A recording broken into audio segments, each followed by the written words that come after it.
What's up, fight fans? Thank you very much for passing by the channel. All right, let's talk James Degale. I've done a few James Degale videos recently, mainly because I find his story very interesting.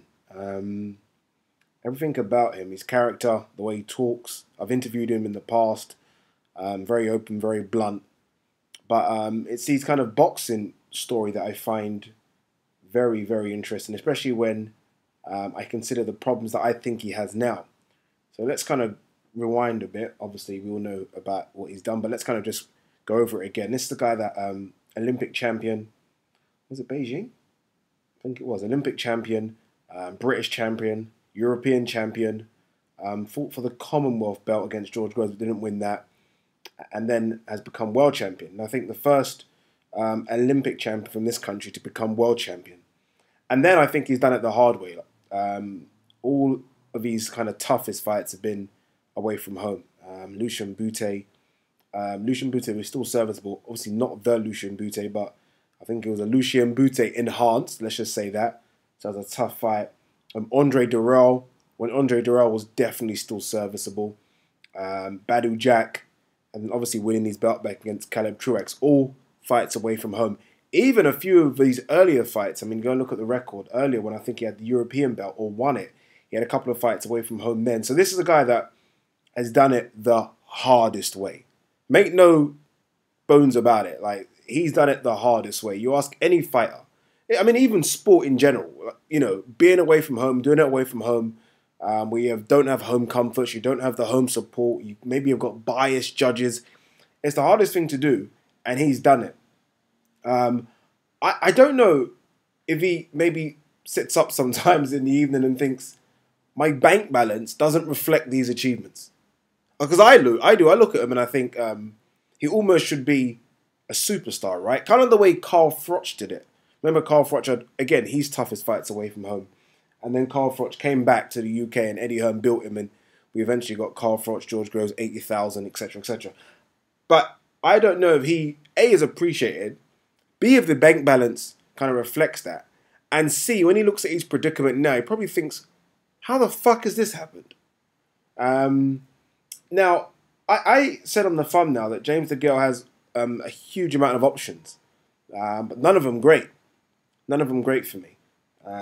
In the position that James Degale is now, where I think he's there for the taking, where he's no longer the boxer he was, he's now a face-first type guy, which clearly isn't the way he started off as boxing. Go and watch some of his early fights. This guy was a slick puncher, very good counter puncher, one of the best counter punchers I've seen, one of the best boxers on the back foot, but could move as well and move his head. James Degale still does all those other things I mentioned, but he just doesn't move his head. So James Degale gets hit a lot now. So I think James Degale probably has, at the highest level, 1 or 2 fights left.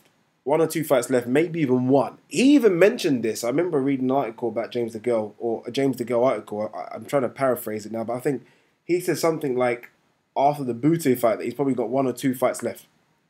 He's had those now, so he's probably hanging on, and hanging on longer than he wanted. But I think it's because he hasn't had that big money fight. James Degale hasn't had the big money fight. I don't know what he got paid for Badu Jack, but it wouldn't have been massive. It wouldn't have been massive. And he's hanging on for those fights. But the options that are out there for him just aren't money fights right now. Billy Joe Saunders in September isn't a money fight. Neither of them are draws. Frank Warren won't know how to promote it and push it correct. And, which I think is a load of bullshit, is they're asking James Degale to come down to 164, 163 pounds to make it a catchweight fight, which is absolute bullshit. If Billy Joe Saunders wants to move up in weight, move up in weight. Don't you move up a weight of 4 pounds and then try and make James Degale squeeze himself down to 164, 163. It's just not going to happen. So that to me is a no-go. There's talk about Ramirez as unification. Ramirez right now would beat James Degale. Unfortunately, again, we're talking about the James Degale now.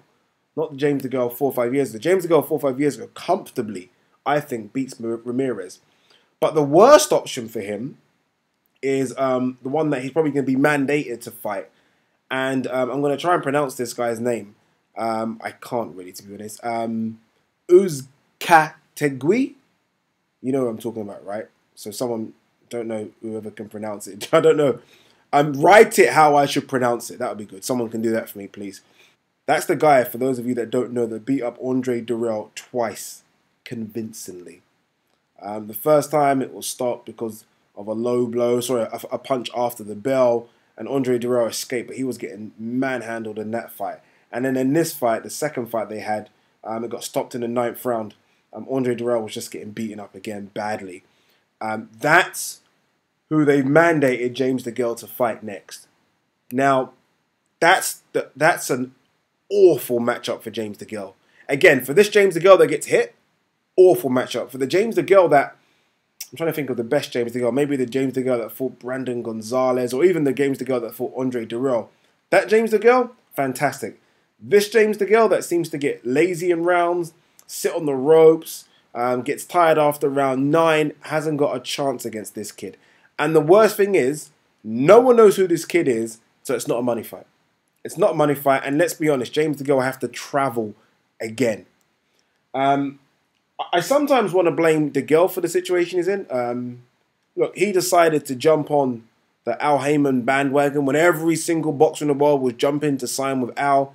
James Degale wanted and done that. And then, obviously, Eddie Hearn lost interest in him.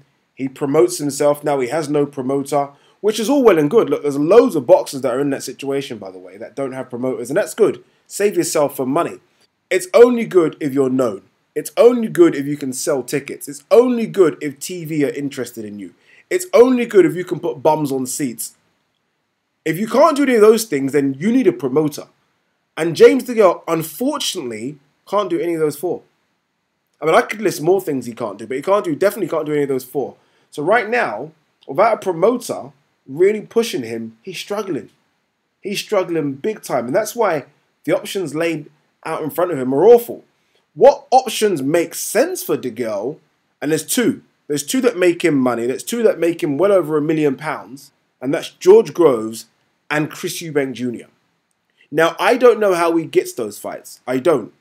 But those are the only options out there that will, A, will be tough fights, but B, will make money for him. Because ITV will put both of those on box office, and they'll sell out the O2 Arena easily, and they make money. All the other options for him, just to me, are disgusting. So he's got a lot to think about, is James Degale.